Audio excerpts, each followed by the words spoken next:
नमस्कार दोस्तों, मैं विनोद कुमार एक बार फिर से आपका सामान्य हिंदी यूट्यूब चैनल में स्वागत करता हूं। आज हम पढ़ेंगे वर्ण विचार या वर्णमाला के बारे में। वर्ण विचार सबसे पहला हमारा वर्ण विचार, उसके बाद में हम पढ़ेंगे वर्णमाला। ठीक है, वर्ण विचार। तो वर्ण विचार है। अब वर्ण विचार किस तरह से, तो सबसे पहले क्या होता है कि ध्वनि मुख से निकलती है। ध्वनि के संदर्भ में बात कर ली जाए तो क्या होता है कि जब मुख से ध्वनि निकलती है तो ध्वनि किस तरह से निकलती है, तो वायु के रूप में ही निकलती होगी। तो जब स्वर तंत्रियां हैं, इसकी डेफिनेशन हो जाएगी हमारी, जब स्वर तंत्रियां काम करती हैं तो उसे ध्वनि कहा जाता है। उसे ध्वनि कहते हैं, कहा जाता है। ठीक है, यहाँ से ये हो गया। अब कोई सी भी भाषा है, हिंदी की बात कर ली जाए तो हिंदी में भी वर्णमाला किस तरह से उत्पन्न हुई होगी, तो सारे वही। तो सबसे पहला इसका क्रम देखिए, तो सबसे पहला है ध्वनि यानी मुख से वायु निकली होगी। ध्वनि के बाद में बात की जाए तो वर्ण बना होगा। वर्ण किस तरह से बना उसके बारे में बताते हैं, वर्ण क्या होता है। फिर उसके बाद में अक्षर कैसा होता है। अक्षर के बाद में शब्द के बाद में पद के बाद में वाक्य, या ठीक है, ये वाक्य पद के बाद तो यहाँ से ध्वनि है। तो ध्वनि मुख से वायु का निकलना, मुख से वायु निकल रही है तो ध्वनि कहलाती है। मुख से कोई सी भी वायु निकल रही है, जैसे का है, हो सकता है कि ये का के साथ में ये वाला खा हो, ख आ हो, म हो, तो ये जो है ध्वनि निकल रही है, वायु निकल रही है। किसी भी तरह से मुख से वायु का निकलना ध्वनि कहलाता है। अब ध्वनि, इसका क्वेश्चन यहाँ से नोट कर लीजिए आप, पहले समझ लीजिए। तो ये हो गई ध्वनि। फिर वर्ण की बात की जाए तो वर्ण कैसा होता है। वर्ण सबसे छोटा वर्ण, अर्थात मतलब जिसके टुकड़े नहीं किए जा सकते। इसमें देखिए आप, वर्ण क्या होता है। वर्ण वह छोटी इकाई है, वर्ण वह छोटी इकाई है जिसे और आगे विभाजित, ये विभाजित है, ध्यान रखिए, विभाजित नहीं किया जा सकता। ठीक है। अब वर्ण वह छोटी इकाई है जिससे और आगे विभाजित नहीं किया जा सकता। तो और आगे किस तरह से विभाजित नहीं किया जा सकता, तो जो का है, का देखिए, ये वाला का, अभी हमने यहाँ पर का पढ़ा, लेकिन ये वाला का हलंत, तो हलंत है, तो ये वाला जो है सही शुद्ध रूप है व्यंजन का, शुद्ध रूप व्यंजन है। ठीक है। अब यहाँ पर इसका और आगे विभाजन हो सकता है क्या, नहीं हो सकता। जैसे आ है, आ का विभाजन कर सकते हैं क्या, नहीं कर सकते। तो यही है कि वह वर्ण वह छोटी इकाई है जिससे और आगे विभाजित या टुकड़े नहीं किए जा सकते। तो ये जो परिभाषा दी थी, ये परिभाषा दी थी, लिख लीजिए, किशोरीदास वाजपेयी जी की है ये परिभाषा। किशोरीदास वाजपेयी जी की परिभाषा है ये, इन्होंने दी थी। किशोरीदास वाजपेयी ने क्या कहा था कि वर्ण वह छोटी इकाई है जिसे वो और आगे विभाजित नहीं किया जा सकता। जैसे का है, आ है, छोटी ई है, खा है, ठीक है, इस तरह से जो है, तो इनके और आगे टुकड़े नहीं किए जा सकते। अब वर्ण से संबंधित तो एक प्रश्न और अन्य बनता है यहाँ से वर्ण से संबंधित। वर्ण भाषा की लघुत्तम, वर्ण क्या है, भाषा की लघुत्तम दृश्य, मतलब दिखाई देने वाला, दृश्य दिखाई देने वाला, ठीक है, दृश्य दिखाई देने वाला खंड कहलाता है। ठीक है, खंड कहलाता है। यहाँ से ये सीधा आपको समझ में आ गया कि वर्ण जो है, अब ये क्या है, वर्ण क्या दिखाई देने वाला है। लेकिन ध्वनि की बात कर ली जाए तो ध्वनि के संदर्भ में आप समझ लीजिए कि ध्वनि कैसी है। ध्वनि भाषा की ये इंपॉर्टेंट फैक्ट है, महत्वपूर्ण तथ्य है। देखिए यहाँ से कि ध्वनि भाषा की लघुत्तम श्रव्य, श्रव्य है ना सुनने वाले, ठीक है, श्रव्य ना सुनने वाली, सुनने वाली खंड है। तो यहाँ से आपको ये दोनों प्रश्न क्लियर होंगे कि वर्ण है भाषा की लघुत्तम दृश्य दिखाई देने वाला खंड कहलाता है, और जो ध्वनि है वो भाषा की लघुत्तम श्रव्य सुनाई देने वाली खंड है। तो यहाँ से ये प्रश्न कंप्लीट होता है। अब बात आती है अक्षर के संदर्भ में बात कर लिया जाए तो अक्षर क्या होता है। अक्षर के बारे में बात की जाए तो इसकी डेफिनेशन की ना छरती इति अक्षरम, क्या है, ना छरती इति अक्षरम, अक्षरम ये संस्कृत की परिभाषा है कि ना छरती इति अक्षरम, अर्थात जिसका क्षरण ना हो, जो कभी जिसका विनाश ना हो, नष्ट ना हो, वह क्या होता है, अक्षर होता है। तो अक्षर कैसा है, तो इसको हिंदी में, इसको देखिए आप हिंदी में कि जिसका विनाश ना हो, अर्थात जिसका विनाश ना हो या नष्ट ना हो, विनाश या फिर नष्ट ना हो, वह अक्षर है, अक्षर है। तो क्या हो गया अक्षर की परिभाषा, ना छरती इति अक्षरम, अर्थात जिसका विनाश ना हो, नष्ट ना हो, वह अक्षर है।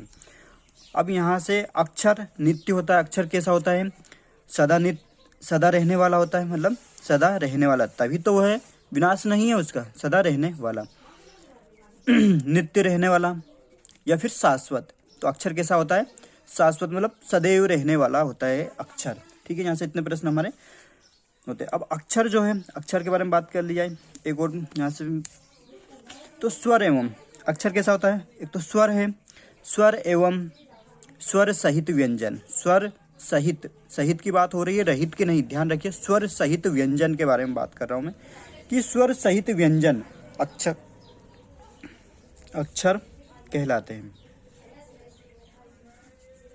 कहलाते हैं।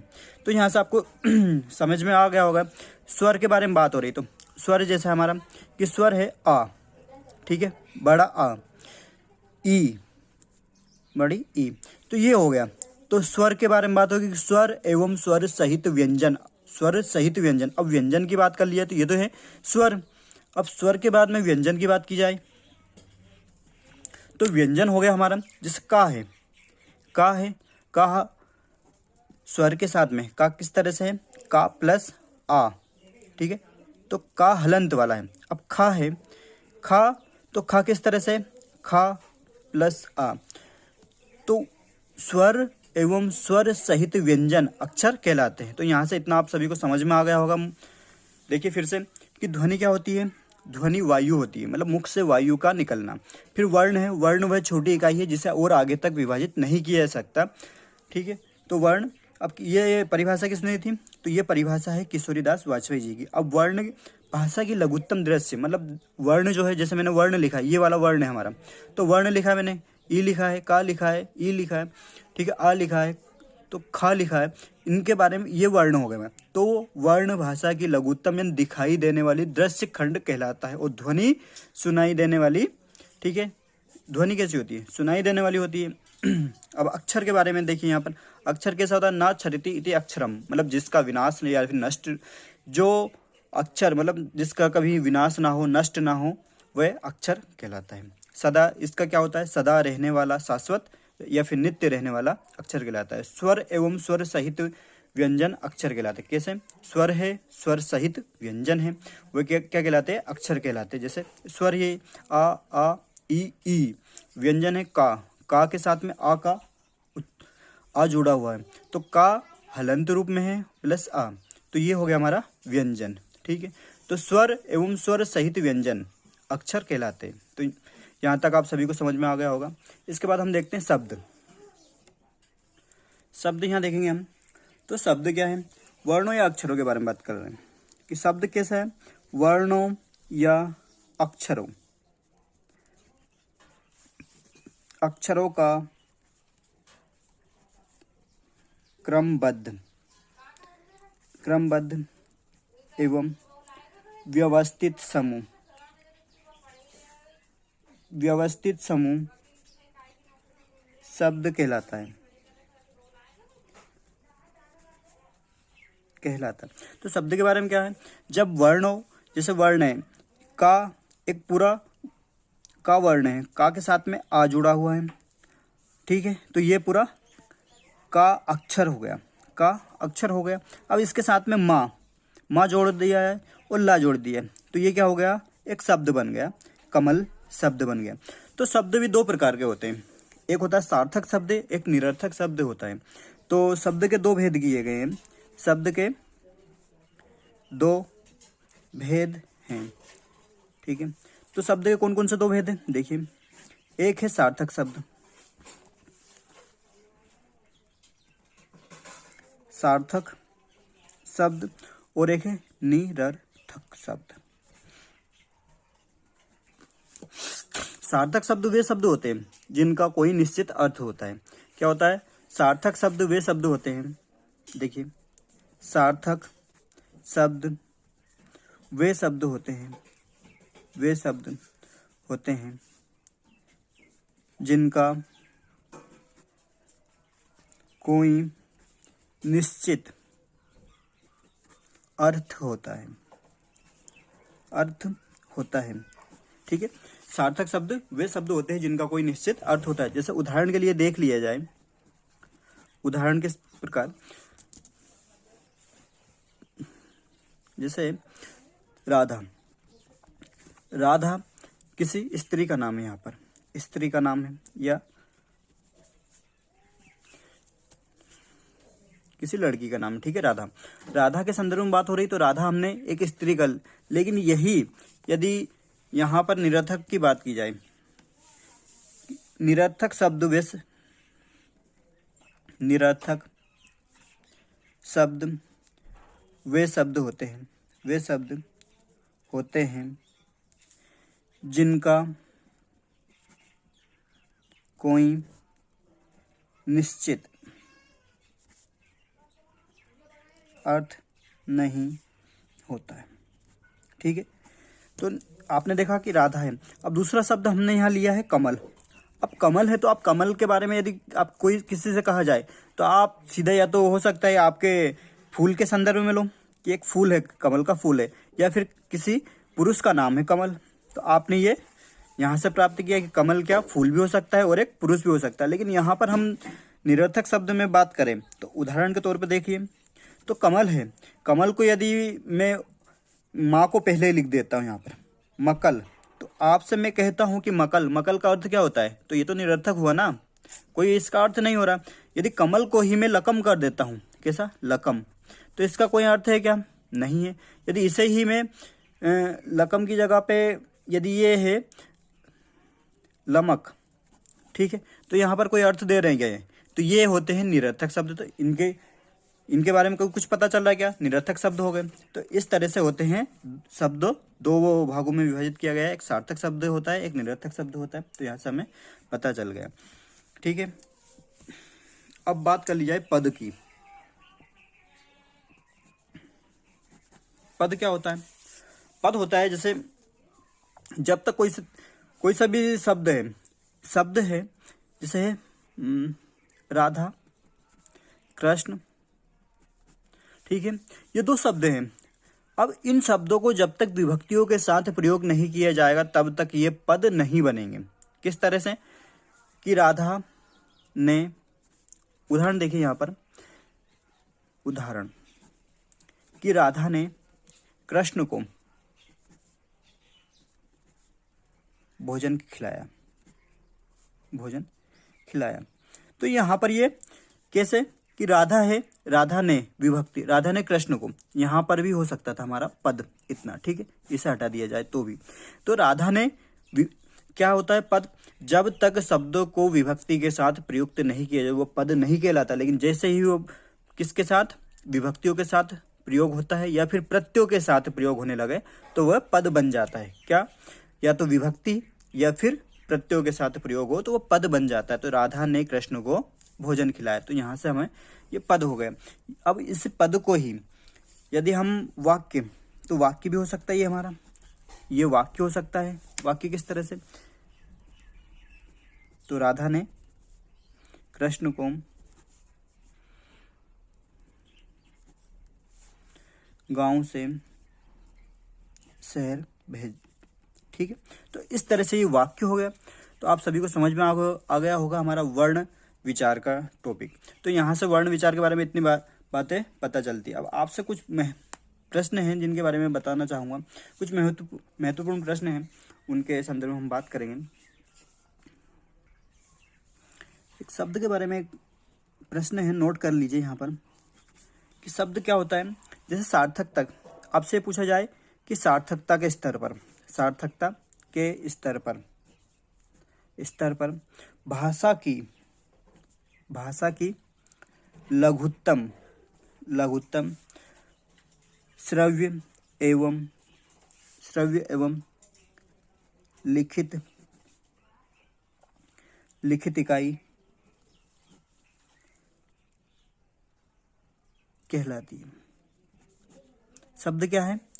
सार्थकता के स्तर पर, मतलब सार्थकता के स्तर पर शब्द हमने पढ़ा था अभी, सार्थक और निरर्थक दो शब्द पढ़े थे। तो सार्थकता के बारे में बात हो रही है कि सार्थकता के स्तर पर भाषा की लघुत्तम श्रव्य एवं लिखित इकाई कहलाती है शब्द। क्या कहलाती है? शब्द कहलाती है। ध्यान रखिए, ये महत्वपूर्ण क्वेश्चन है।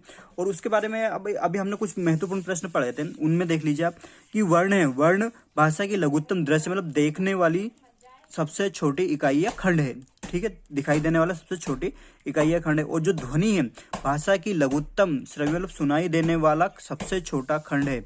और अक्षर कैसा है? जिसका विनाश ना हो, ना क्षरति इति अक्षरम, मतलब जिसका कभी विनाश ना हो, जो सदा शाश्वत नित्य रहने वाला अक्षर कहलाता है। तो स्वर रहित एवं, एक तो आपका क्या है? स्वर है, और स्वर सहित व्यंजन, स्वर एवं स्वर सहित व्यंजन अक्षर कहलाता है। यहाँ से तो हमने देखा, स्वर भी देख लिया और व्यंजन भी देख लिया। अब व्यंजन का सही शुद्ध रूप मैंने आपको बताया था। व्यंजन का शुद्ध रूप होता है, शुद्ध रूप ध्यान रखिए, शुद्ध रूप होता है हलंत। हलंत होता है, जैसे ये वाला हलंत है, तो हलंत जैसे का है, का के नीचे यदि हलंत लग जाए तो ये व्यंजन का सही शुद्ध रूप होगा। तो यही है, यदि व्यंजन का शुद्ध रूप कौन सा है आपसे पूछा जाए तो का है। ठीक है, तो यहाँ से आज हमने वर्ण विचार के बारे में सारी जानकारी प्राप्त कर ली। अब हम पढ़ेंगे वर्णमाला के बारे में। तो वर्णमाला के बारे में बात करेंगे। अब हम कल पढ़ेंगे वर्ण कितने प्रकार के होते हैं? तो 3 प्रकार के होते हैं। उसके बारे में कल हम विस्तृत जानकारी हासिल करेंगे। तो वर्ण है, एक स्वर है, स्वर के बारे में पढ़ेंगे। स्वर की संख्या 11 है, 10 है, 13 है, किस टाइप से 11, 10, 13 है। उसके बाद में हम पढ़ेंगे व्यंजन पढ़ेंगे। तो वर्ण 3 टाइप के हैं। व्यंजन की संख्या 33 है, 35 है।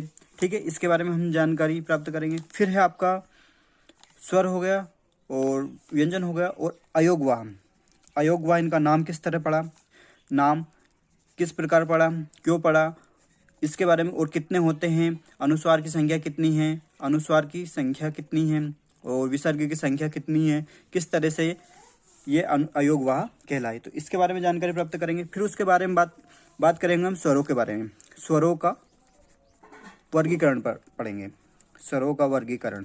ठीक है,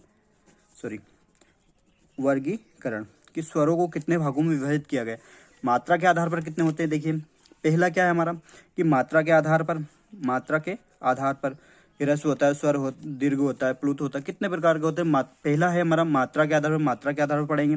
फिर उसके बाद पढ़ेंगे हम उत्पत्ति के आधार पर। ठीक है, उत्पत्ति के आधार पर पढ़ेंगे हम। उत्पत्ति के आधार पर कितने प्रकार के होते हैं, 1 प्रकार, 2, 3, 4, इस टाइप से स्वर की संख्या हम स्वर पढ़ेंगे।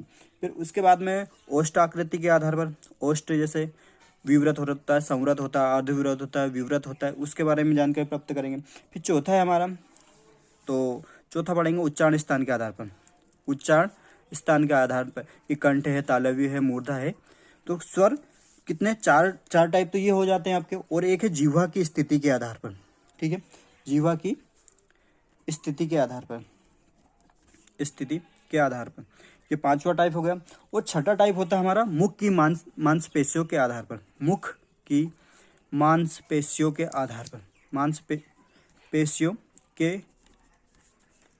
पर। तो 6 टाइप तो ये हो जाते हैं। और एक होता है जाति के आधार पर स्वर।